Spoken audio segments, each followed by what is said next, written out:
quinta mesa de este congreso, de este 10º congreso, titulada Regreso al futuro, ¿cómo imaginamos la farmacia hospitalaria con inteligencia artificial? Y es que estamos ubicados dentro del lema del congreso con el verbo imaginar, pero la realidad es que tal y como estamos asistiendo a esta revolución de la inteligencia artificial, con múltiples noticias, ¿no?, sobre pues, el ChatGPT, las extensiones, ¿no?, las recientes extensiones del Google Chrome, que van a hacer cambiar nuestra manera de trabajar, pues parece que ya no vamos a imaginar tanto y realmente es una realidad bastante próxima. Y por tanto sumamos un reto más que va a tener el farmacéutico de hospital por delante. Por ello, comprender lo que es ese reto de inteligencia artificial, cuál es su potencial y conocer ejemplos que nos ayuden, incluso nos estimulen en cómo implantar la inteligencia artificial en nuestros hospitales, en nuestros servicios de farmacia, es lo que pretende esta mesa. Vamos a articular la mesa en dos bloques. Una primera ponencia que nos explicará el concepto de la inteligencia artificial, diferenciar otros términos como Big Data, como Deep Learning o Machine Learning, si tenemos realmente una revolución de inteligencia artificial y hasta qué punto está implantada en sanidad y su potencial de uso. Para eso tendremos al doctor Jorge Mateo. Él es investigador principal del Grupo Experto en Análisis Médico, GEAM, de la Universidad de Castilla-La Mancha. Es investigador principal de la Plataforma de Apoyo en Tecnología para la Salud y Medicina de Precisión dentro del Instituto de Investigación Sanitaria de Castilla-La Mancha, para ese grupo GEAM, y es director del Laboratorio de Investigación, Desarrollo e Innovación de la Cátedra de la Universidad de Castilla-La Mancha y Telefónica, y especializado en inteligencia artificial. Y el segundo parte de esta mesa, el segundo bloque, lo que pretendemos es aterrizar la inteligencia artificial en los servicios de farmacia. Y para ello vamos a contar con 3 experiencias de servicios de farmacia de diferentes hospitales. Para ello vamos a tener a la doctora Cristina González. Ella es farmacéutica especialista en farmacia hospitalaria y doctora en medicina, con una amplia experiencia en investigación clínica y miembro del comité coordinador del Grupo de Ensayos Clínicos de la SEF. Actualmente comparte su actividad en el área de innovación y de pacientes externos de este servicio de farmacia y en la unidad de innovación del Hospital Clínico San Carlos. El siguiente de los proyectos que nos van a presentar es el doctor Antonio Ramón. Es farmacéutico, especialista en farmacia hospitalaria en la unidad de pacientes externos del Consorcio Hospital General Universitario de Valencia, con un máster universitario en investigación sanitaria. Y la tercera de las ponentes en este grupo de proyectos es la doctora Inmaculada Beltrán. Ella es farmacéutica especialista, trabaja en el Instituto de Investigación Sanitaria de la FE. Su área de trabajo está relacionada con la calidad de la preparación de las mezclas intravenosas y el desarrollo de tecnología de seguridad en la elaboración, actualmente con el proyecto de implementación del sistema de seguridad DrugCam, que seguro que nos contará sobre ello, como proyecto piloto para garantizar la calidad de las elaboraciones de medicamentos antineoplásicos en el servicio de farmacia del Hospital La Fe. Y por tanto, te damos la palabra con tu mesa titulada, Jorge, Transformación Digital del Sistema Sanitario, ¿hacia dónde vamos? Pues nada, buenos días a todos, a ustedes. Ante todo, dar las gracias a la mesa y a la organización por haberme invitado a participar en esta jornada, que me ha parecido muy interesante lo que llevo hasta ahora. Y yo voy a intentar darles unas pinceladas acerca de lo que es la inteligencia artificial. He intentado que sea sencillo, que sea rápido de absorber, porque es una tecnología emergente. Es decir, es una tecnología que está entrando. Digamos, los que llevamos ya mucho tiempo trabajando con ella, hemos visto esa evolución temporal en los últimos días y entonces, pues, sí que queremos que, al fin y al cabo, la gente, pues, como es el lema, se ilusione por estas nuevas tecnologías, porque casi todos las vamos a emplear.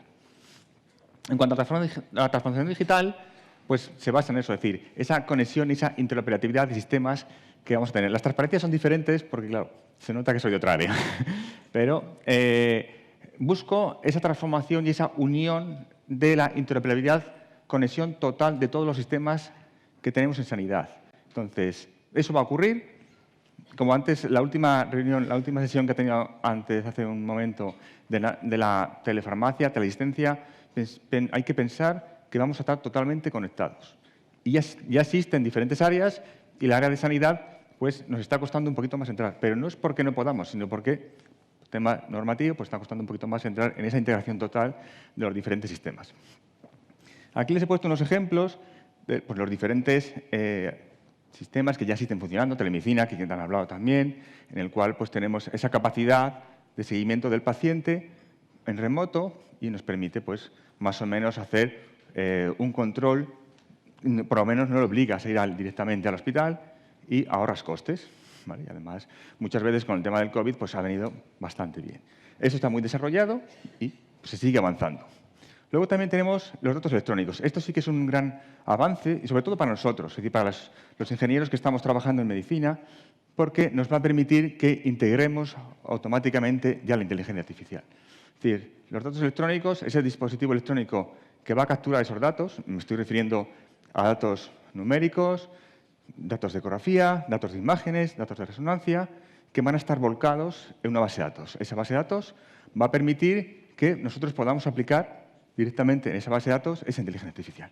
Esa inteligencia artificial cada vez es mucho más potente, ¿de acuerdo? Lo que teníamos y lo que yo programaba hace 3 años no tiene nada que ver con lo que estoy programando ahora y el nivel que tenemos ahora mismo de exactitud no tiene nada que ver. Entonces, ese cambio tan fuerte y tan rápido viene muy ligado a esa disposición de datos electrónicos. Y sobre todo hay que tener claro que a los ingenieros no nos hace falta la información del paciente. Para nada. Es decir, para nada queremos ese dato de ese historial, no. Es decir, no queremos identificarlo porque es ruido. Es decir, es ruido para la inteligencia artificial. Lo que sí queremos es su dato clínico. Es decir, si tiene, por ejemplo, el peso, el análisis clínico, eso sí que nos hace falta. Pero no me hace falta el nombre ni identificación del paciente. Entonces, todos los datos, todos los estudios que estamos llevando están anonimizados y se cumplimos siempre la normativa de Helsinki de protección de datos. Bueno, eso es importante. Es decir, toda la gente que está trabajando, y sobre todo en universidades, se cumple eso. Es decir, para que no existe ese peligro de esa transferencia de información, que muchas veces existe ese miedo de que vamos a extraer la información del paciente y la vamos a publicar. No, porque es que esa información para nosotros no es útil. Otra rama también que está mejorando muchísimo es la salud móvil, en el cual pues, se generan aplicaciones. Nosotros hemos generado aplicaciones en el cual ese terminal móvil te permite pues, ejecutar aplicaciones pues diferentes áreas. Es decir, hemos generado para psiquiatría, hemos generado muchas aplicaciones que ya directamente hemos cargado la inteligencia artificial en ese móvil. Y el usuario no percibe que lleva una inteligencia artificial ese dispositivo. El usuario es un paciente de psiquiatría que simplemente interactúa con el móvil. Y lo que ve el clínico es el resultado de su paciente que está haciendo y cómo juega con el terminal. Y esa información directamente ayuda. Es decir, lo que hacemos es generar esas herramientas que ayuden al diagnóstico. Bueno, al fin y al cabo, hay herramientas que ayudan. Entonces, ese juego que el usuario ve como juego hace que el clínico vea cómo va evolucionando su paciente. Entonces, otro ejemplo de cómo hemos conseguido pues, integrar esa inteligencia artificial en el uso de dispositivos móviles. ¿Vale? Es decir, al fin y al cabo, es fácil y lleva su trabajo, lleva su tiempo, pero podemos directamente integrar casi todo en el terminal. Y el terminal es un dispositivo que casi todo el mundo tiene casi 24 horas al lado suyo. Entonces, nos permite jugar y hacer un seguimiento del paciente, sobre todo en ciertas patologías que es necesario. Por ejemplo, en depresión. Entonces, ahí tenemos un seguimiento. Un ejemplo, es decir, un ejemplo de los que también voy a poner más adelante. En cuanto a la inteligencia artificial, pues claro, es un campo totalmente abierto, nuevo, emergente, crece exponencialmente, es decir, como he comentado anteriormente, el crecimiento es exponencial y permite pues, esa capacidad de análisis de datos grande. Es decir, podemos mover datos de pacientes, de 80.000, 200.000 pacientes sin ningún tipo de problemas. Sistemas hardware sí que disponemos, hace unos años no, pero ahora sí que disponemos de ese tipo de sistemas y nos van a permitir que procedamos a hacer estudios que antes nos llevaban una semana, pues ahora en 2 días esto hemos hecho.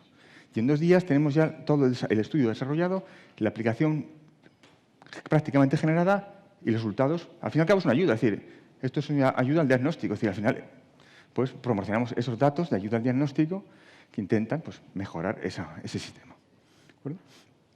Podemos también, el uso en sí de la inteligencia artificial pues es muy variado. Es decir, nosotros nos adaptamos. Es decir, todos los ingenieros que trabajamos en esta área a mí cuando me vienen con la pregunta, ¿tengo estos datos?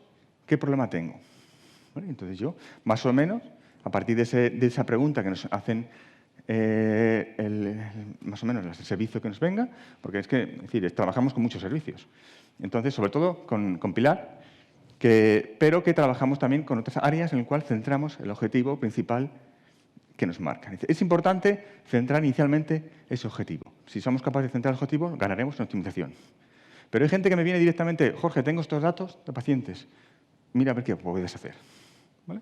Entonces también lo hacemos, intentamos sacar patrones, intentamos sacar información de esos datos, que no es tan fácil, porque al fin y al cabo son datos numéricos. Entonces, nosotros con la inteligencia artificial intentamos sacar esa mayor precisión. Hay que pensar que la inteligencia artificial son modelos matemáticos. Es decir, esto no es una caja negra, esto no es una caja cerrada que no tiene nada. Es decir, debajo hay un algoritmo matemático que es el que programamos nosotros, y por eso tenemos esa exactitud que conseguimos. Es decir, conseguimos una alta exactitud porque tenemos algoritmos matemáticos por atrás. Es decir, esto es matemático, es decir, esto no viene del espacio ni nada. Es decir, estos son algoritmos matemáticos, porque no me da tiempo, porque tengo un tiempo muy escaso, pero si no les pondría ejemplos matemáticos de cuáles son esos algoritmos. Lo estamos utilizando también para identificar nuevas terapias. Es muy importante ese avance de detectar inicialmente una patología. Entonces, cuanto antes se detecte, pues antes se puede actuar. Pues entonces también lo estamos utilizando para ese tipo de casos. Es decir, vemos esa evolución del paciente a lo largo del tiempo y podemos ver cómo ha ido evolucionando. Entonces, se detecta mucho antes. Si detectamos antes, o decimos más o menos, este paciente parece que va a aparecer esto. O tienes estas opciones. Entonces, pues directamente ahí son ayuda. Es decir, bueno, es esa ayuda al diagnóstico que directamente le proporcionamos al médico. También tenemos esa capacidad de reconocer al paciente, es decir, podemos con el escáner reconocer automáticamente las diferentes partes del cuerpo, es decir, qué órganos, qué huesos, es decir, eso es automático, es decir, ya no hace falta que esté el sistema directamente una persona midiendo, ya lo hacemos nosotros, es decir, ya medimos el corazón, ya medimos el hígado, ya medimos, es automático. Entonces, eso automático, claro, ese automatismo mejor, y ese automatismo matemático, es decir, no falla, es decir, porque al final es un algoritmo matemático que es que va a medir. Una vez que ha medido eso, pues ya directamente lo procesas automáticamente y ya se puede analizar. Veré, al final he puesto un ejemplo de ese tipo de sistemas. Lo de siempre, esa mayor precisión y seguridad que vamos a encontrar con los tratamientos.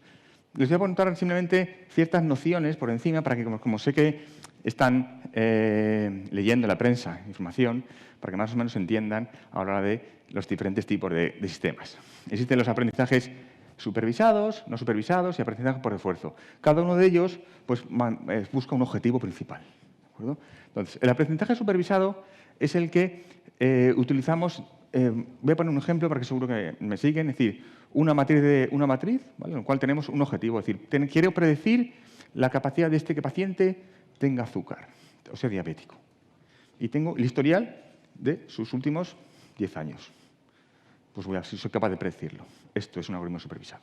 Entonces, yo cogeré pacientes que hayan pasado eso y pacientes que no le haya ocurrido. Y a partir de ese momento yo seré capaz de entrenar el sistema y una vez que haya entrenado el sistema, probaré con ese nuevo paciente.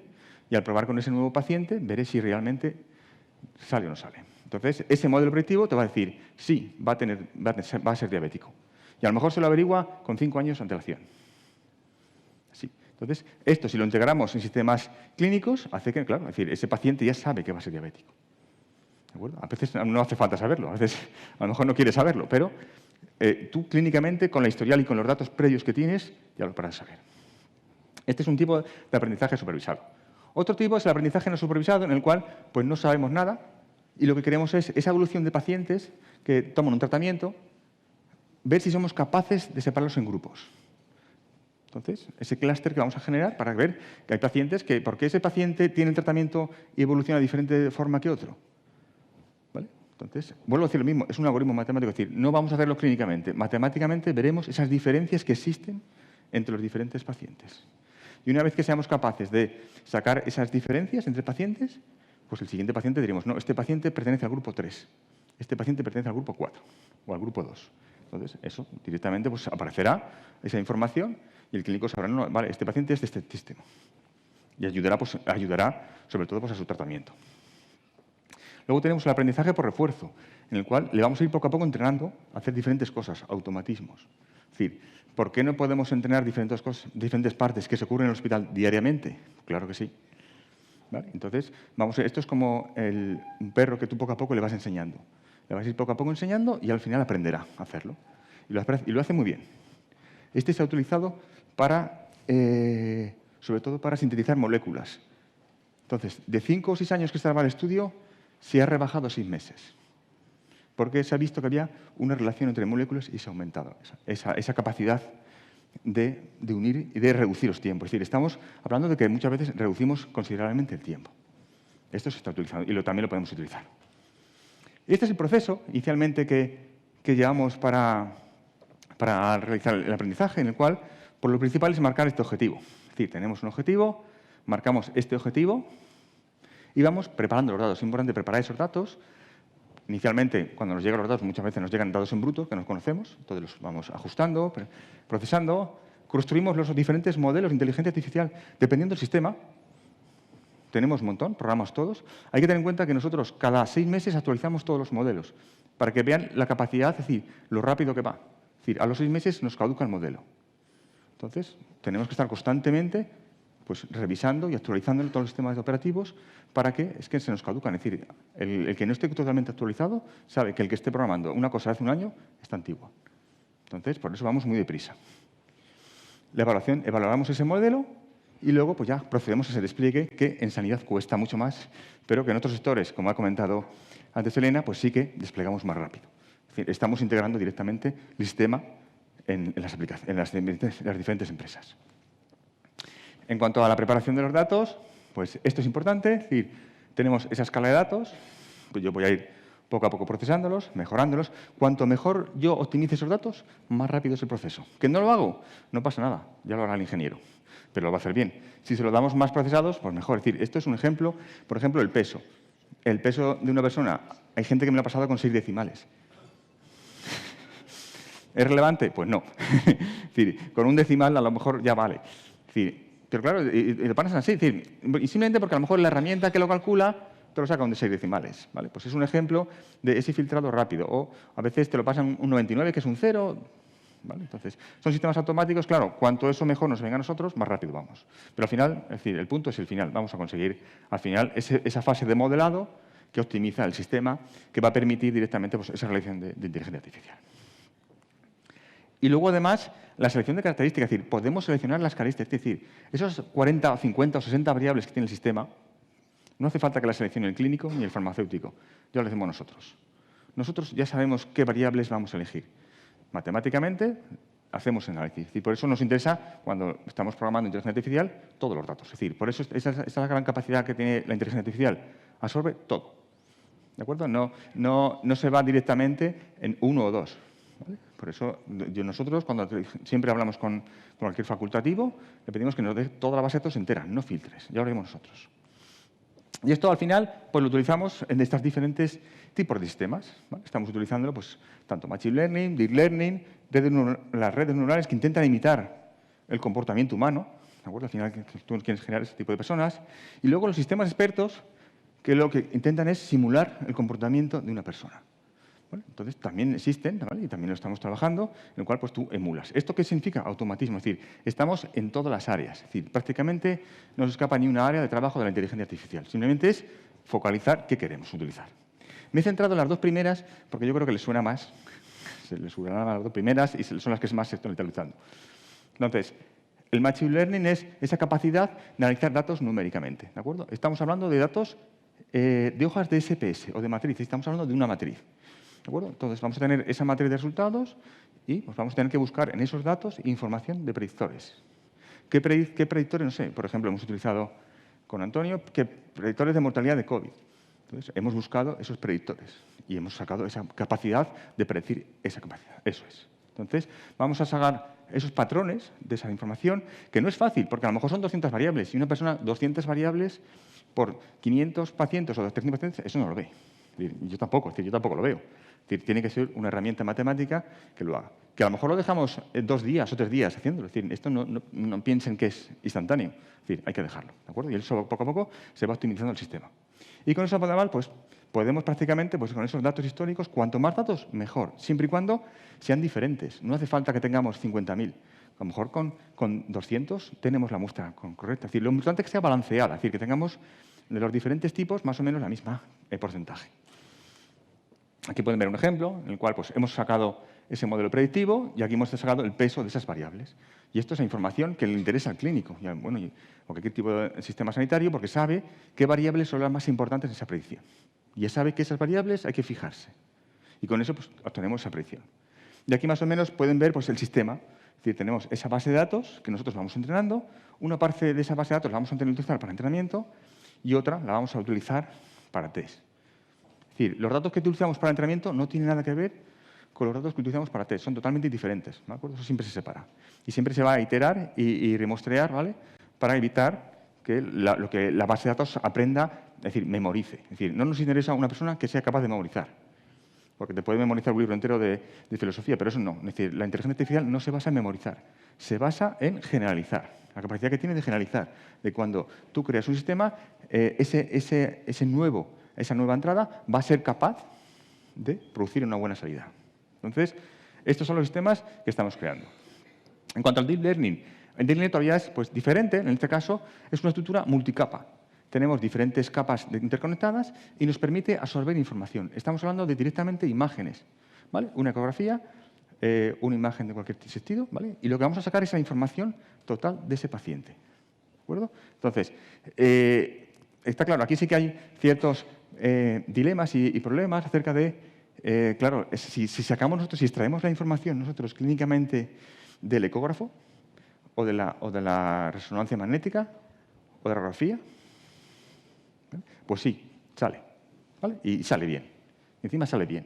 Entonces, lo que hacemos es entrenar con imágenes, entrenamos con imágenes. Y hay que pensar que esto lo hemos integrado y el clínico con su móvil lo ve. Es que no hace falta ni siquiera llevar ahí con el móvil, tiene su móvil, tiene aplicación y ve el resultado de la ecografía que le ha hecho el paciente en cualquier sitio. ¿De acuerdo? Es por esto. Sobre todo la interconectividad, que por eso la transformación digital es esa interconectividad total de sistemas.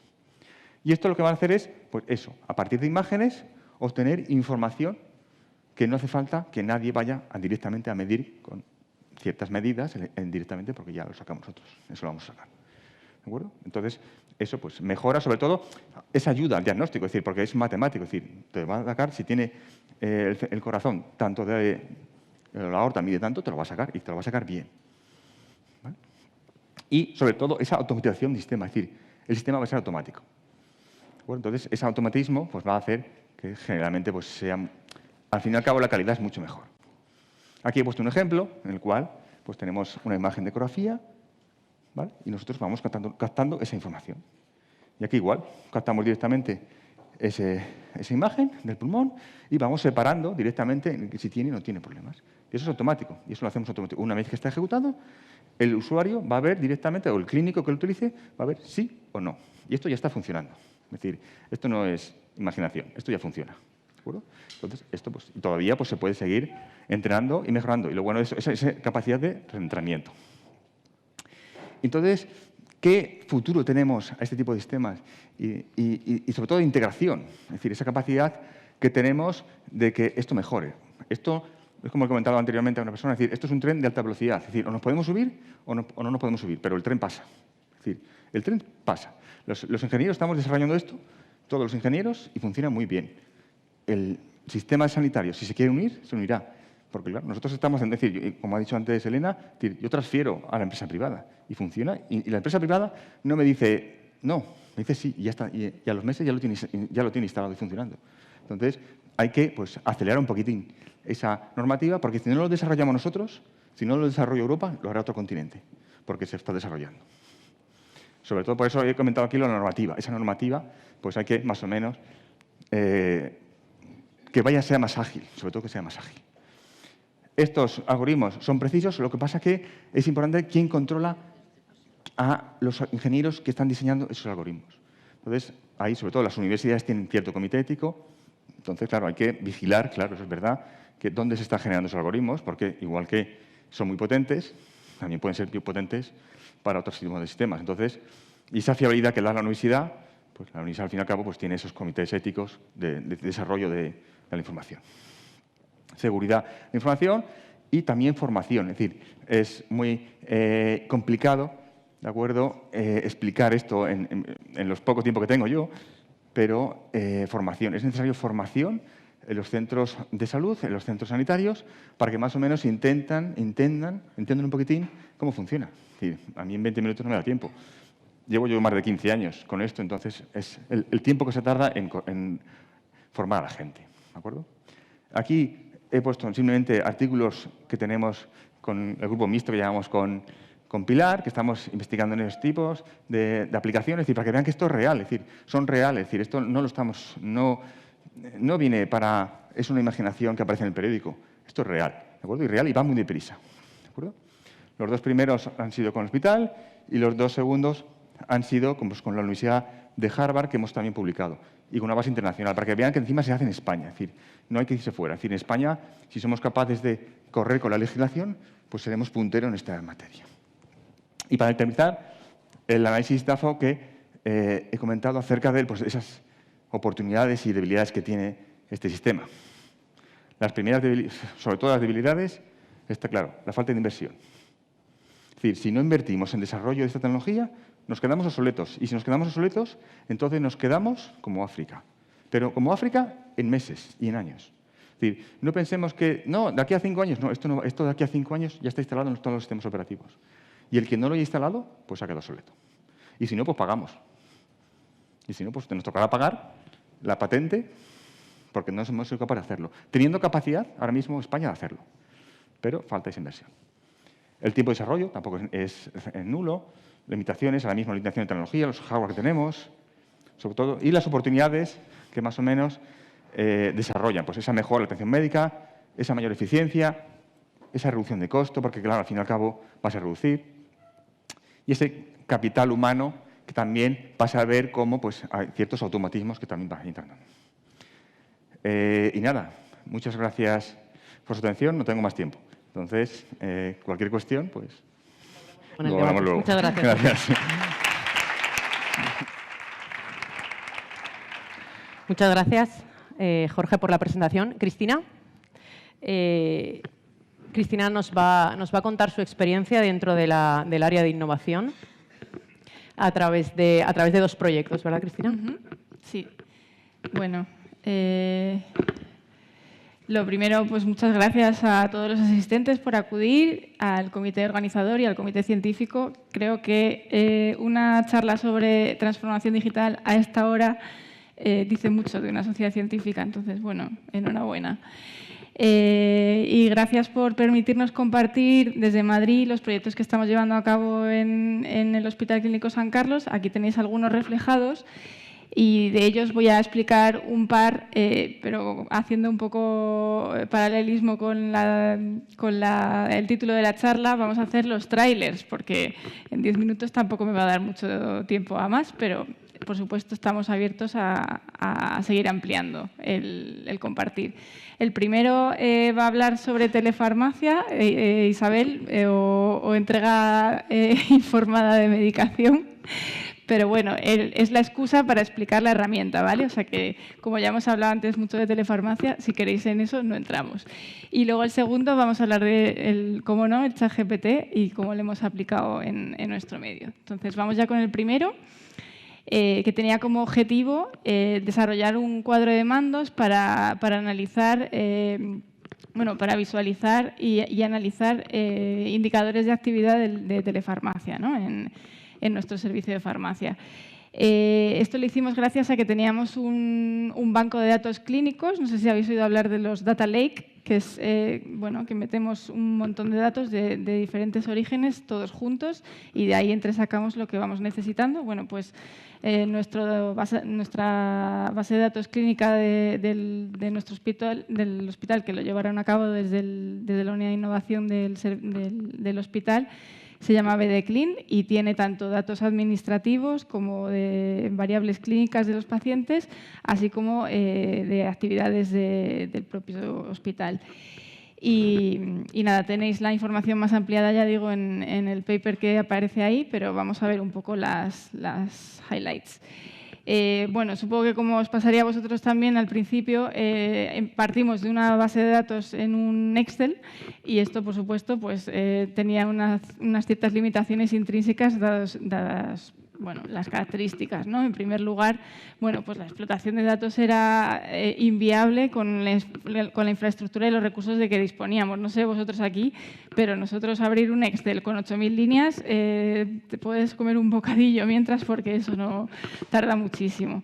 Las bases de datos luego nos encontramos que estaban compartimentadas, que tenían diferentes formatos, tanto en estructura como en los propios campos, no estaban categorizadas y entre sí no eran interoperables. Y además teníamos que tener en cuenta todo lo que ha comentado Jorge de la regulación en cuanto a gobernanza, protección de datos y ciberseguridad, etcétera. ¿Qué le pedíamos, además de solventar a estas limitaciones, a un nuevo sistema? Pues que nos ayudase en la comunicación, que fuese un elemento fácilmente difundible entre servicios y que además nos ayudase a la toma de decisiones, que nos mostrase rápidamente la información relevante y que fuese fácilmente actualizable. Entonces, lo primero de todo, formamos el equipo. Aquí esta es Laura, que es ingeniera biomédica, no informática, que parece que no, pero los lenguajes facilita un poco. Lo siguiente que hicimos fue entresacar los datos brutos de las bases de datos de origen. Las procesamos con todas las técnicas que hemos hablado ya, las limpiamos para eliminar duplicados, inconsistencias y demás, las integramos entre sí en una sola base de datos, las transformamos para hacer estratificaciones y cálculos y las preparamos todas para su explotación en el software Power BI que ahora os mostraré. Después, bueno, esto sigue una metodología iterativa, de hecho seguimos dando vueltas al circuito, fue validado por distintos perfiles, tanto clínicos como gestores, y también pensamos en hacer la estructura de manera que fuese fácil de escalar una vez que la vamos actualizando con nuevos datos. Entonces, si los compañeros me ponen el vídeo, esta es la portada. Esta es una versión antigua, pero bueno, entonces veis que es muy fácil ir, tenemos ahí las etiquetas con los distintos filtros y podemos ir viendo pues, cómo cambia todo muy rápidamente, que si queréis hacer esto en un Excel, pues no va así de rápido. También tenemos geolocalización de los envíos. Como veis, muchos de los pacientes se fueron por aquí a pasar la pandemia y luego en cuanto a los principios activos, pues lo mismo, podemos incluso hacer filtros aditivos marcando pues, programas y edad, por ejemplo, esto nos da mucha información, ¿vale? Y por último, en el último panel, pues vamos a ver de una manera muy gráfica cómo en los verdes tenemos la telefarmacia, el naranja es el resto, pero cuando vamos cambiando de programa, pues vemos efectivamente cómo hay servicios que, por ejemplo, en este caso, despuntaron al final del periodo porque hubo una enfermedad rara que empezamos a enviar medicación al domicilio de los pacientes pediátricos. Entonces, bueno, como veis, es muy rápido y nos permite tomar decisiones pues en base a estas visualizaciones tan eficientes, ¿no? Volvemos a la presentación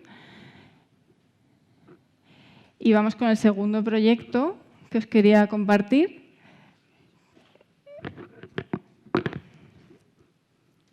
Vale. Aquí. Que sería, bueno, que estuvimos jugando con los ingenieros a resolver el MIR con ChatGPT. Y entonces, bueno, no sé si tenéis una idea de qué pudo ocurrir. En primer lugar, de las 210 preguntas del MIR, sacamos aquellas que tienen imágenes médicas, porque sabéis que como es un módulo conversacional, pues solo trabajamos con texto. Y además le añadimos en la introducción de la conversación un contexto para que supiese ChatGPT de qué estábamos hablando, pues que estábamos resolviendo un examen médico con las asignaturas que incluye y demás, ¿vale?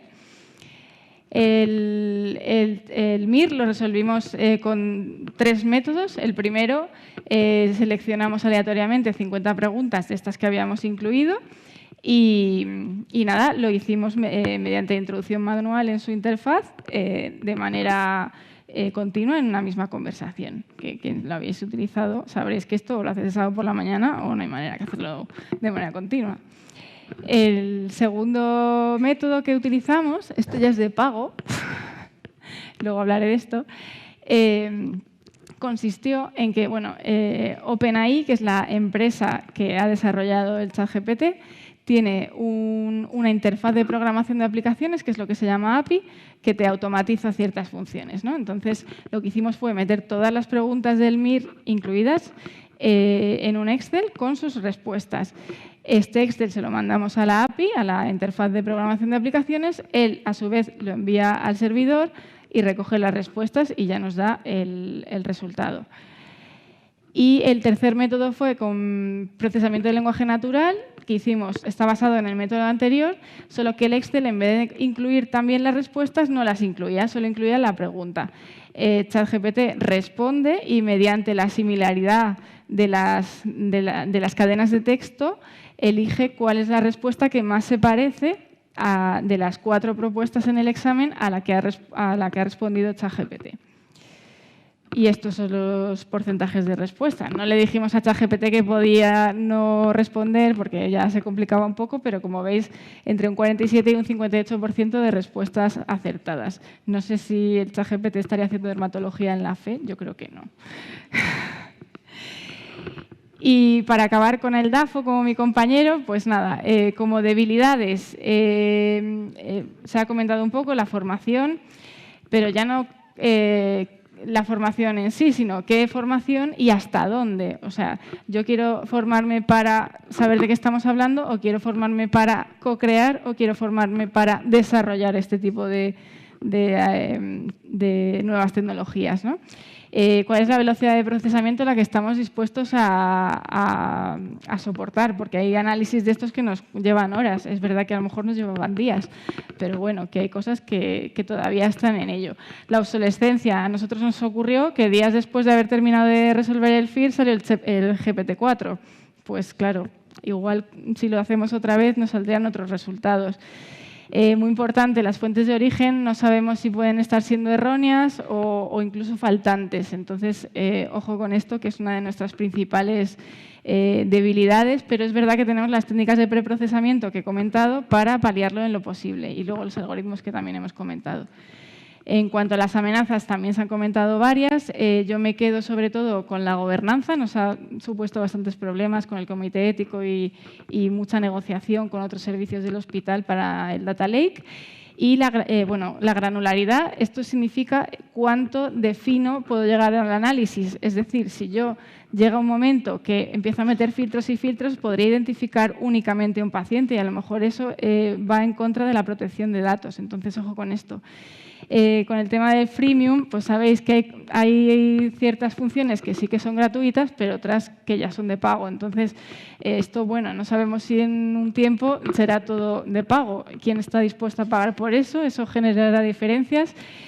En cuanto a fortalezas, bueno, pues evidentemente para nosotros ha supuesto una antes y un después en el análisis de datos. Nos parece que es intuitivo y es accesible, pero tendríamos que valorar qué tipo de escalas de usabilidad deberíamos utilizar para validar esa usabilidad, que todavía no lo tenemos claro.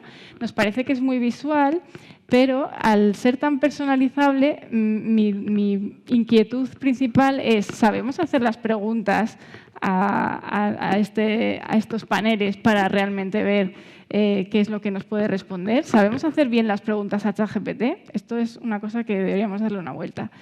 No siempre lo más novedoso es mejor, que a veces tendemos a pensar eso, y hay tanta variedad de inteligencia artificial que a día de hoy no sabe por dónde se anda.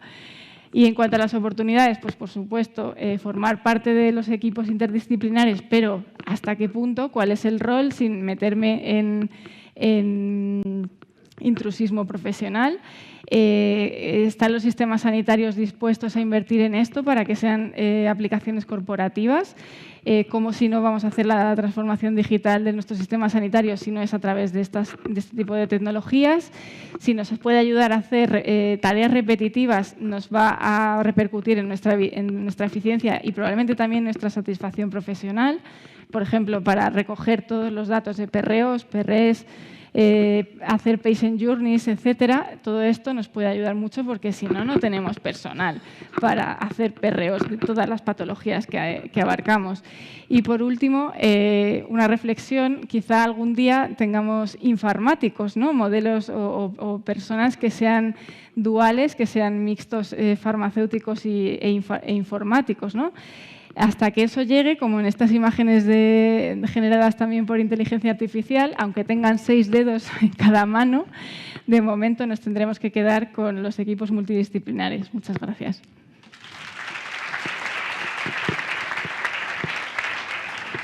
Muchas gracias, Cristina. Toni ahora nos presentará el siguiente proyecto en el que aplicó un proyecto de investigación en el que aplicó inteligencia artificial en el COVID. Bueno, lo primero agradecer a todos los asistentes la presencia aquí, a los comités organizador y sanitario. Bueno, la cuestión es que voy a hablar del tema de inteligencia artificial aplicada al COVID. El COVID es una patología que a día de hoy, bueno, la pandemia hasta hace unos días ya ha acabado, pero bueno, cuando empezamos este trabajo, pues era un tema en auge. Lo primero que voy a hablar es del proyecto que hicimos, que lo dividiré en 2 subproyectos a su vez, 2 estudios. Y antes que nada, pues hablaré un poco del tema introductorio, aunque la mayoría de vosotros ya sabéis de qué va el COVID, para que sepáis aquellas fechas más importantes que hicieron que en su día justificamos el poder desarrollar este trabajo. El 31 de diciembre del 2019 es cuando la Comisión Municipal de Salud de Wuhan, en provincia de Hubei, en China, notifica un conglomerado de casos de neumonía que no se sabe a ciencia cierta qué tipo de organismo es el que está produciendo este tipo de patología. Poco después, el 10 de enero del 2020, la OMS publica una serie de recomendaciones a nivel de todos los países sobre la gestión, cómo se deberían de gestionar estos casos. Y ya 2 días más tarde, China, por fin, digamos que hace pública la secuencia genética del virus causante de esta patología, que lo denomina el nuevo coronavirus 2019, puesto que es en este año, a finales de diciembre, cuando se descubre.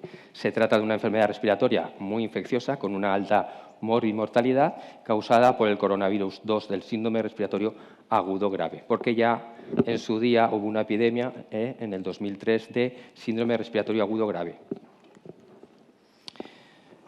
El 30 de enero del 2020, el director general de la OMS declara que el brote por el nuevo coronavirus constituye una emergencia de salud pública de importancia internacional.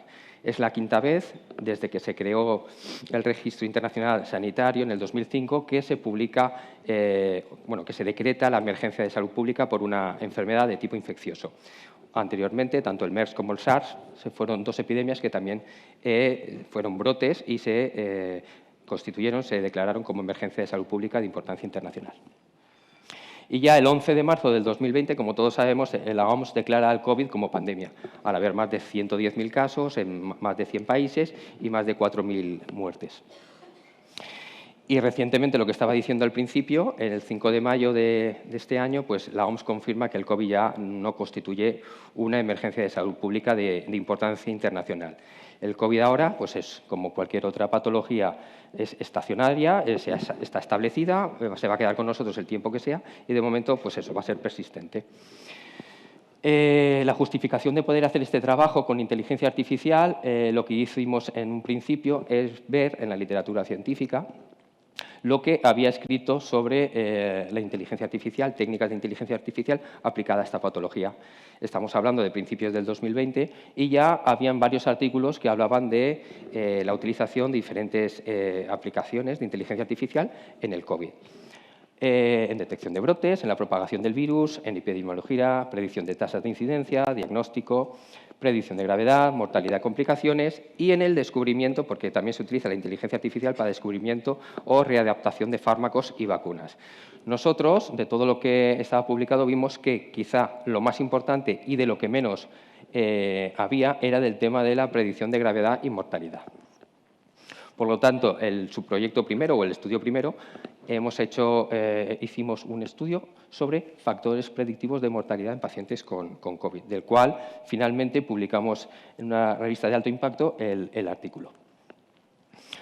A modo de metodología del estudio, para que veamos aquí lo que se utilizó y, como se ha dicho antes, las técnicas que se han utilizado, lo primero que es más importante en metodología de inteligencia artificial es coger una serie de datos que son fundamentalmente masivos y están estructurados o no estructurados y están en diferentes fuentes, poderlo coger esos datos de diferentes módulos que tenemos en el hospital, ya sea de la prescripción electrónica, tanto de UCI como no, o de datos de admisión. Y con todo esto lo que hicimos es un cuaderno de recogida de datos con todas las variables demográficas, clínicas, analíticas que nos interesó.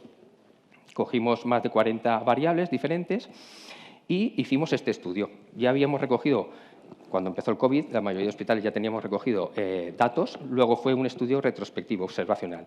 En este primer estudio de mortalidad recogimos un total de 203 pacientes ingresados confirmados con COVID-19 por la PCR.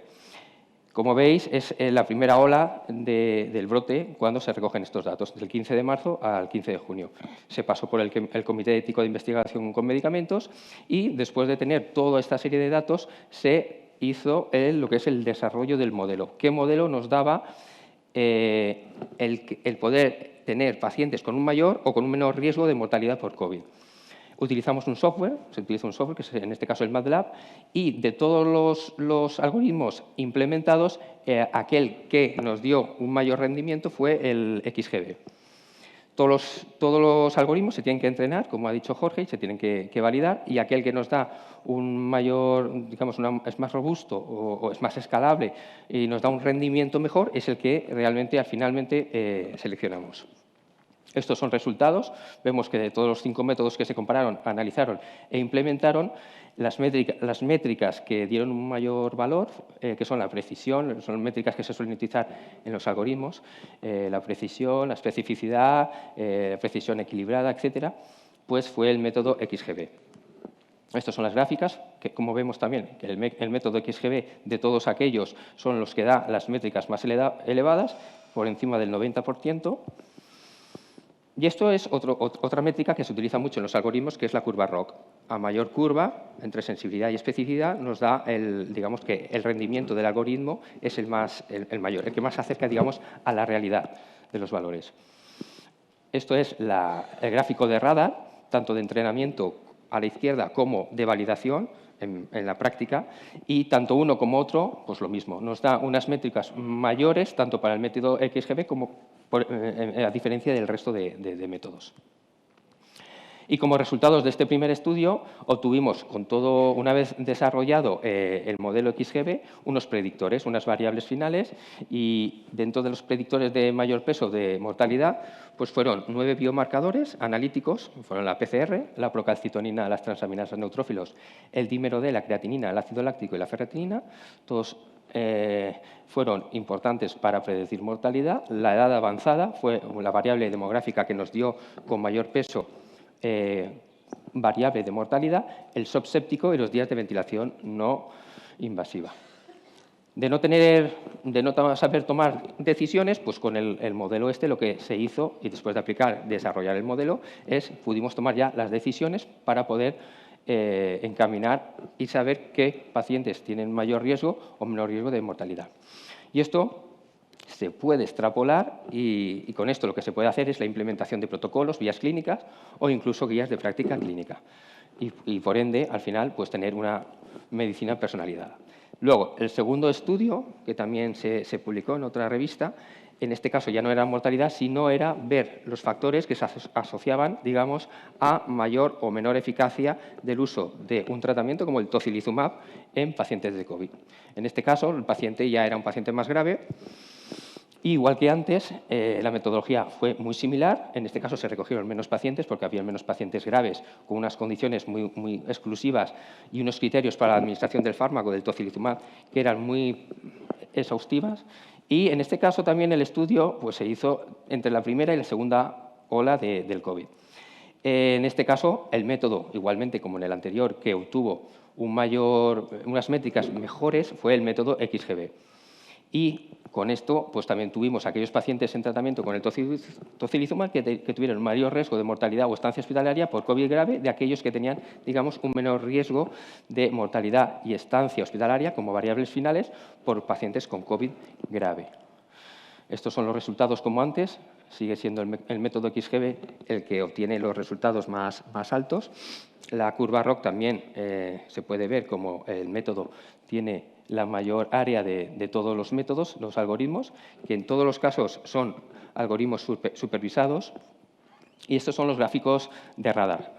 A la izquierda el de entrenamiento, porque siempre hay que entrenar el modelo, y ya cuando digamos que el rendimiento es bueno del modelo, se pasa a construir el modelo definitivo, que es el que nos va a dar el poder predecir realmente las variables que nos interesan.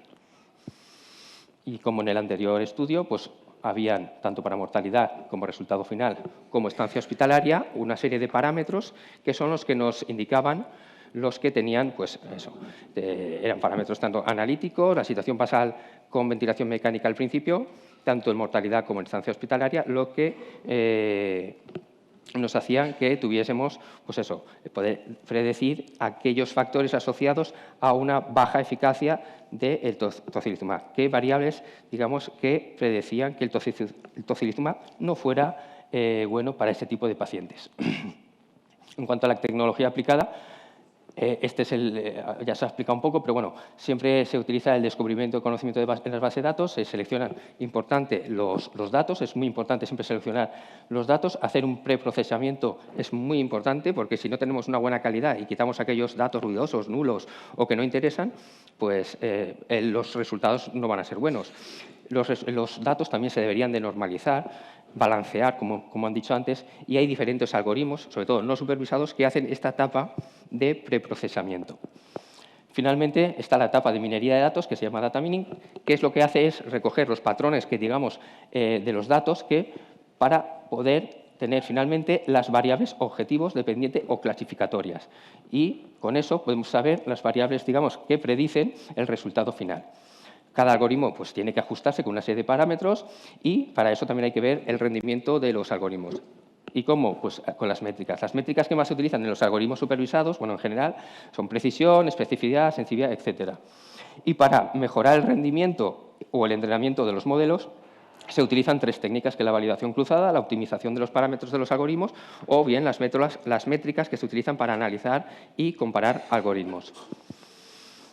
Finalmente, hay que evaluar los datos y si se ha entrenado bien el algoritmo, pues ya podemos, digamos, utilizar ese modelo de Machine Learning específico para obtener resultados en vida real. Este, digamos, que es el esquema desde que se procesan los datos, se preprocesan, se transforman los datos, se ven los patrones en los datos y luego ya se interpreta si realmente nos va a dar la variable objetivo que queremos, o bien mortalidad o eficacia de un tratamiento, etcétera.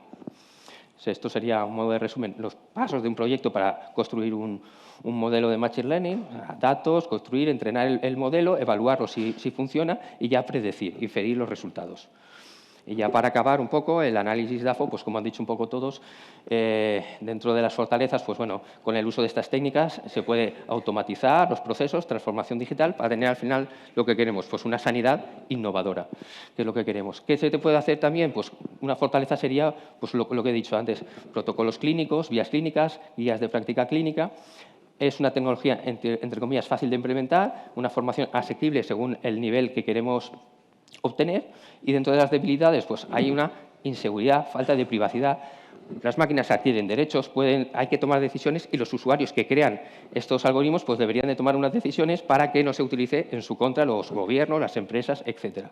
Hay una falta de formación y recursos humanos y materiales y dentro de las oportunidades pues ¿qué se puede hacer con estas técnicas? Cooperar y realizar análisis conjuntos con otras instituciones de ámbitos ya sea sanitario o educativo o hacer, por ejemplo, guías de práctica clínica de ámbito internacional o dictar normas jurídicas de ámbito nacional o internacional, etcétera. Las amenazas, pues que se utilicen estas técnicas en detrimento pues, para unos pocos, para no hacer el bien común. Entonces, igual que se puede hacer el bien con estas técnicas, pues se pueden emplear para hacer el mal, evidentemente. Pérdida de empleos o bien que hayan presupuestos ajustados y no se puedan. En cuanto a proyectos futuros que tenemos son estos dos, con esto acabo. Se ha mandado un proyecto tanto regional como nacional. Uno habla del COVID persistente, no sé qué resultados nos darán y si no lo aceptarán. Y el otro es un poco el tratamiento global de todos los fármacos, utilizando también estas técnicas de inteligencia artificial. Y con esto, pues ya está. Ya he acabado. Gracias a todos. Muchas gracias, Toni. Ahora, Inma, que nos presentará el proyecto de implementación del sistema de seguridad DRAGCAM dentro del servicio de farmacia del Hospital La Fe. Pues muchas gracias por invitarme y por poder darme la oportunidad de presentar mi trabajo. Disculpad, pero estoy con un poco de afonía por una faringitis y a ver si puedo acabar la charla. Bueno, han estado hablando mis compañeros de una aplicación de explotación de datos y de ayuda. Esto sería más práctico al reconocimiento visual inteligente y más aplicado a la seguridad en la preparación de técnicas de mezclas oncohematológicas. Mi charla la he estructurado en estos 4 bloques, que son cortitos. Primero voy a hablar un poco en qué concretamente se utiliza inteligencia artificial utilizando DRAGCAM, cómo funciona y luego cómo se ha ido implantando en nuestro hospital de cara a lo que os pueda servir a vosotros o que lo conozcáis y el análisis DAFO. La tecnología artificial, en el caso del reconocimiento visual, tiene una serie de ventajas dirigidas ahora en concreto a la preparación de mezclas oncohematológicas, porque te hace una verificación automática mientras el elaborador está preparando la mezcla, que tiene capacidad de detección, desviaciones a tiempo real. Antes de que la hayas reconstituido o que le hayas mezclado los componentes, pues digamos, es reversible porque puedes ajustar a lo mejor la cantidad de fármaco que vas a poner, el volumen. Luego también presenta versatilidad de reconocimiento. Eso es porque se puede reconocer los viales bien por reconocimiento visual inteligente, que sería como lo haría un humano al reconocer la etiqueta del vial, o bien por lectura ya de matriz de datos, código de barras.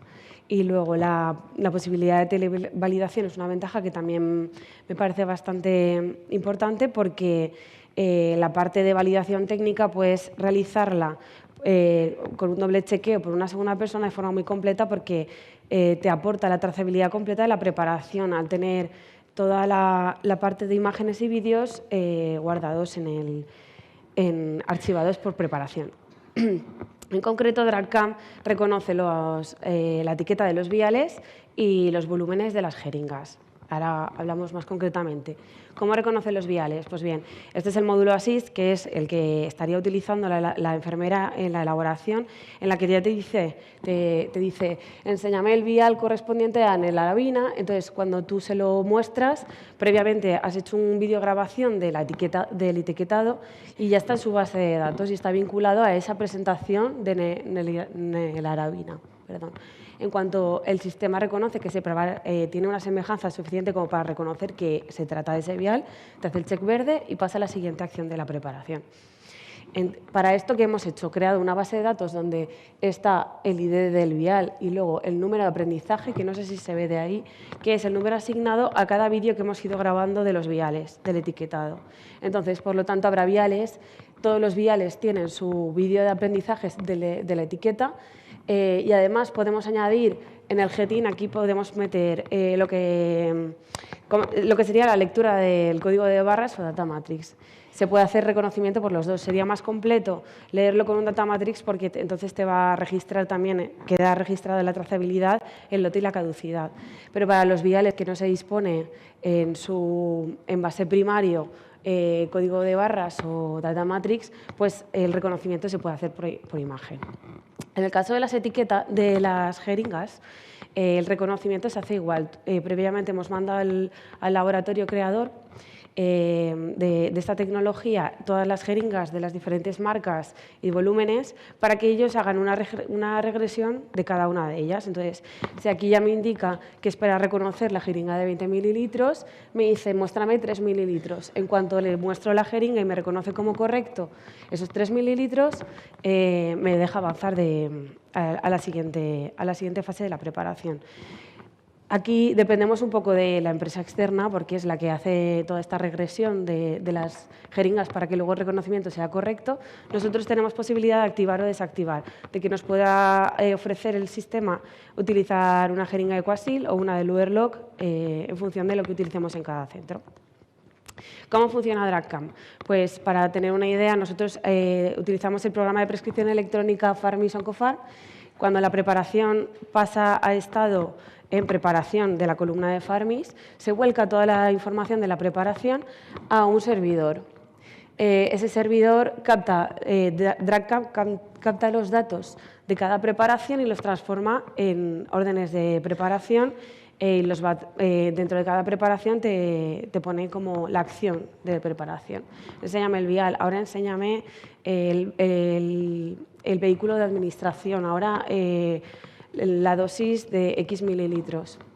Y en este sentido, lo ideal sería que fuera bidireccional, que fuera de Farmis a DRAGCAM y luego de DRAGCAM, cuando ya estuviera elaborada, volviera la información y apareciera ya también registrado en el programa de prescripción electrónica que ya está lista para dispensar esa preparación y ha sido verificada con DRAGCAM, pero de momento solo tenemos un sentido unidireccional, porque el segundo es más complejo, pero aspiramos a ello. Y luego, pasando a la implementación de esta tecnología, como lo hemos hecho en nuestro hospital, lo he dividido en una serie de fases que en verdad están un poco interconectadas o iban en paralelo, pero a nivel de metodología para enseñároslo la he ido ordenando ahí. Vamos a ver una por una. En la primera nos reunimos con Sanustec, que es la empresa que está comercializando esta tecnología en España. Realmente la creadora es una empresa que se llama Eurecan, que es francesa. Entonces, ellos nos presentaron el dispositivo y nos dijeron las necesidades informáticas de lo que requerían de los datos para que pudiera funcionar. Nos hicieron una presentación también de los dispositivos que tienen con el monitor dentro, con el monitor fuera de la cabina, en forma de carro móvil o de pantalla fija. Y luego, a partir de ahí, nosotros hicimos el ámbito de aplicación. ¿A qué lo vamos a aplicar? Teniendo en cuenta las limitaciones de que se trata de que solo puede... por ejemplo, una triple intratecal no podría procesarla porque tiene más de un componente y solo trabaja con mezclas de un solo componente. No lo puede soportar. Y las preparaciones excluidas por lo que fuera, porque necesita un precalentamiento el vial que hay que sacarlo fuera o cualquiera de estas, pues a lo mejor quedaron excluidas. Y luego también era importante definir para nosotros dónde iba a estar de cara a elegir el diseño más apropiado. Luego tuvimos en la fase 2 una coordinación entre el programa de prescripción electrónica y los responsables de Farmis, el servicio de informática, que destacar que nos ayuda muchísimo en esta parte porque ellos conocen mucho más donde no llegamos los farmacéuticos a nivel de datos y de comunicación con los programas. Y Sanustec, la empresa valenciana de comercializadora de aquí y un equipo de farmacia. En estas reuniones que pusimos en común, cómo funcionaba DRAGCAM, intentamos ver los campos necesarios para transmitir, la necesidad de más material, en este caso informática exigió que pusieran un servidor por todo el tema de los datos para que estuviera centralizado ahí y que fuera suficientemente seguro. Y luego estuvimos valorando las diferentes posibilidades de mensajería entre los programas para que fuera más práctico o el lanzamiento fuera más efectivo a la hora de traducir al lenguaje DRAGCAM. Y en nuestro caso, como tenemos varios sistemas de seguridad en la elaboración, ver un poco cómo íbamos a hacer la gestión de los destinos de la preparación. En estas reuniones vi la necesidad de que para poder que se hicieran una idea de cómo trabajamos en el servicio de farmacia, que son las salas blancas, los puntos de seguridad, pues les hice un diagrama en el que está el circuito de preparación clásico, donde en naranja están los puntitos, bueno, amarillo están los puntitos de punto de control, y al adicionar DRAGCAM, cómo se haría la comunicación, en qué momento pasa a volcarse a DRAGCAM y dónde está el punto de seguridad añadido en la elaboración propiamente dicha. En la fase 3 pasamos a la instalación del dispositivo. Elegimos este formato de carro móvil porque nos presentaba dos ventajas. Primero, porque el monitor no estaba dentro de la cabina y entonces evitaba que nos alterara un poco el flujo y todo lo que podamos evitar meterlo dentro de la cabina mejor. Y porque nos pasó que la cabina donde habíamos designado la utilización de DRAGCAM se estropeó y tuvimos que desplazarlo. Entonces, el haber elegido este dispositivo nos supuso una ventaja. A la vez, de forma paralela, Informática fue instalando el servidor y conectando Farmis con DRAGCAM. Y luego ya se produjo la formación, que vinieron los técnicos de la empresa Eurecam a formarme en dos módulos de DRAGCAM. El módulo de producción, que es DRAGCAM Assist, las imágenes que hemos visto antes, y el DRAGCAM Control, que sería la validación remota. Esta fase 4 realmente es la fase más, aunque lo resumo en una sola diapositiva, es la fase más larga, porque hicimos dos entornos prueba, un entorno prueba y un entorno de producción. En la de prueba hacíamos la comunicación, la validación de que el volcado fuera correcto, que el reconocimiento de los viales fuera correcto, las jeringas, y cuando ya lo habíamos verificado o ante cualquier incidencia que resolvíamos, lo pasábamos allá a la puesta en marcha en el entorno de producción con pacientes reales. En las pruebas de conexión que íbamos verificando un poco que la preparación estuviera bien, paciente correcto, número de preparación correcta, componentes, volúmenes, lectura correcta y luego en el Assist, que es el módulo de producción, pues que todo el reconocimiento visual de viales y jeringas fuera el correcto. La quinta fase es el enriquecimiento de base de datos, que también lo resumo muy poco, pero lleva detrás muchísimo trabajo, porque como es una empresa francesa, a nivel España fuimos el hospital piloto de implantación y tuvimos que crear la base de datos de los viales, que es grabar uno por uno, que nos lo deniegan, volver a grabarlo porque está mal grabado. Y eso es un poco, luego en el DAFO lo comento porque nos hace depender de la empresa externa, porque yo grabo los vídeos de los viales, pero luego ellos son los que realmente seleccionan las imágenes y me dan el número de aprendizaje para que yo lo vincule con la presentación del vial correspondiente. Entonces, si es a nivel local, yo sí que puedo meter el código de barras, el data matrix, y entonces el reconocimiento se hace igual, más rápido porque es por lectura, más que por reconocimiento de imagen. Pero en el caso de las jeringas ocurre lo mismo, que tengo que enviar los lotes de las jeringas que yo vaya a utilizar allá a Francia para que ellos hagan la regresión y todo eso para el reconocimiento. Entonces, hay un impasse desde que yo lo mando hasta que se puede funcionar con las jeringas. Si hay un cambio de código o un desabastecimiento, pues nos repercute también. Y luego las bolsas y diluyentes, como tienen código de barras y data matrix, pues también se hace por reconocimiento de lectura de matriz de datos. Luego las incidencias se fueron registrando porque, como eran muchos niveles, lo hicimos en formato Excel. Y hice manuales específicos por perfiles de trabajadores. Uno para enfermería, que iba a estar utilizando el módulo Assist, las coordinadoras que utilizarían en ocasiones también el módulo Control y farmacia para que supiera, si yo no estoy o lo que sea, para que cualquier compañero pueda hacer todo el enriquecimiento de base de datos o cualquier edición. En cuanto a modificaciones de los circuitos, vimos que cambiaba mucho la validación farmacéutica por destinos, también en la forma de elaboración de enfermería, que esto creo que es un hándicap porque la resistencia al cambio es bastante fuerte, porque en un servicio tan grande cuesta mucho implantar alguna cosa, aunque sea para mejora, y el cambio en la validación técnica. La formación también es un poco exhaustiva porque es individual por persona y al final son formaciones a un total de 31 personas y creación de perfiles y un poco romper mano con el manejo de la tecnología. Y para finalizar ya el análisis DAFO, que tranquilos que no voy a leer todo, os voy a destacar a nivel interno las debilidades, pues al ser un método que realmente es por visualización, por reconocimiento visual, afecta mucho la luz y el brillo del material de los viales. Entonces, muchas veces dificulta la lectura del vial y entonces tienes que pasar a utilizar la lectura de código de barras. En cuanto a la actualización de base de datos, lo que he comentado, que puede ser que el tiempo sea excesivo, si no lo coges con tiempo. Y en cuanto a fortalezas, la versatilidad del reconocimiento, si uno te falla, si se arrasca el código de data matrix, pues se podrá leer siempre por etiquetado, y porque me parece que la trazabilidad es bastante completa, porque tú ya sabes qué elaborador lo ha hecho, cuánto tiempo ha tardado, el número de veces que ha presentado el vial incorrectamente. Entonces, las mejoras pueden aplicarse rápido y en cuanto a amenazas, pues la reticencia al cambio de la implantación de esta tecnología, y luego por la edad o por las causas que sean, pues a veces no todo el personal tiene las mismas habilidades tecnológicas. En cuanto a oportunidades, vimos que se podía comunicar con más de un programa, no solo con Farmis, y entonces nos planteamos también ampliar su uso a medicamentos de alto riesgo, peligrosos o ensayos clínicos. Y ya está. Muchas gracias por vuestra atención. Muchas gracias a todos por vuestras excelentes presentaciones. ¿Alguien tiene alguna pregunta? Raúl me dice que no, pero yo creo que un ratito sí que tenemos. Raúl Prats. Hola, buenos días. Primero, enhorabuena a las presentaciones, casi que más que por regresar al futuro, por aterrizar el futuro en el presente. Y mi pregunta sería un poco para Jorge.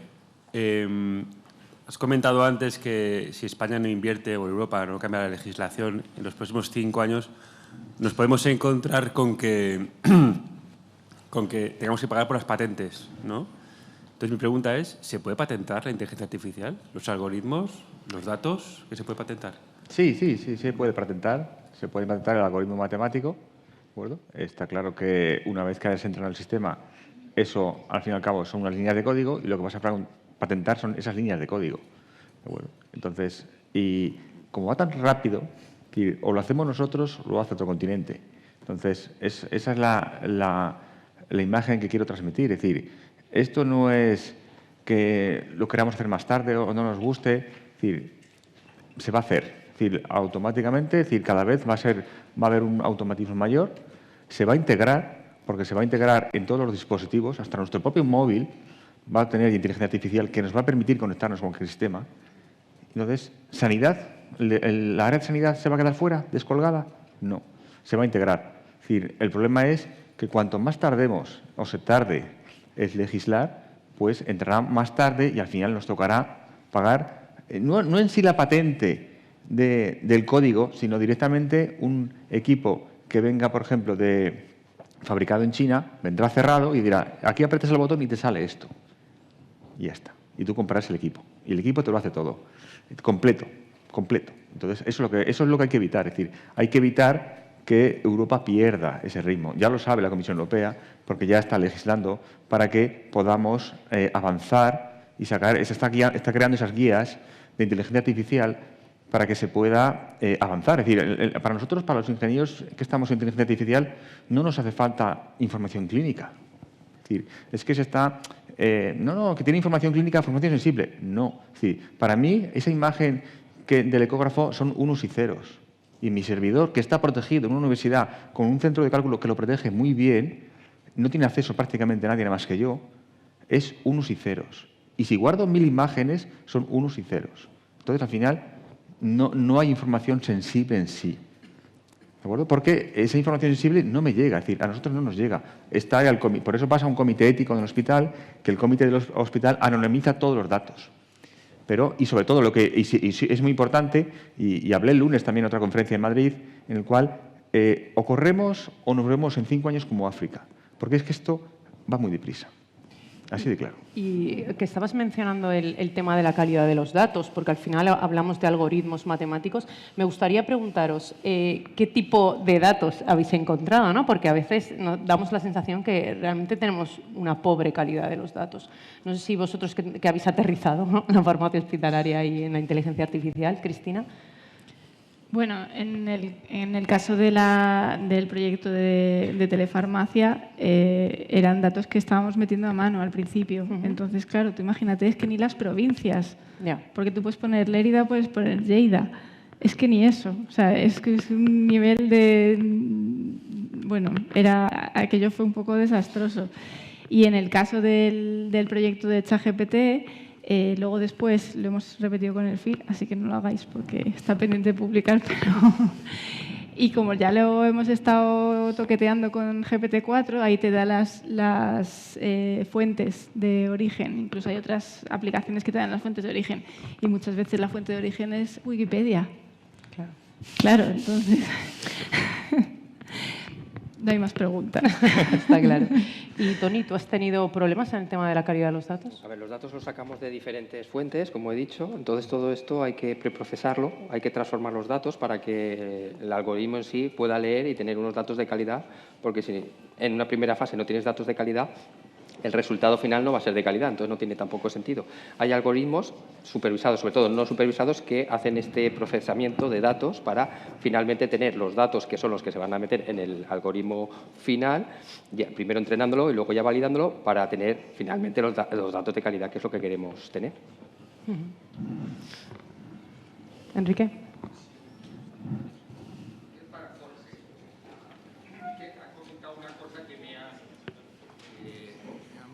Dudar un pelín sobre el tema ético, ¿no? Que sabéis que es lo que más me preocupa siempre. Y has comentado sobre la calidad de la anonimización de los datos. Nos has querido convencer de que no hay ningún problema. Entonces, yo en principio, bueno, pensaba que podía ser así.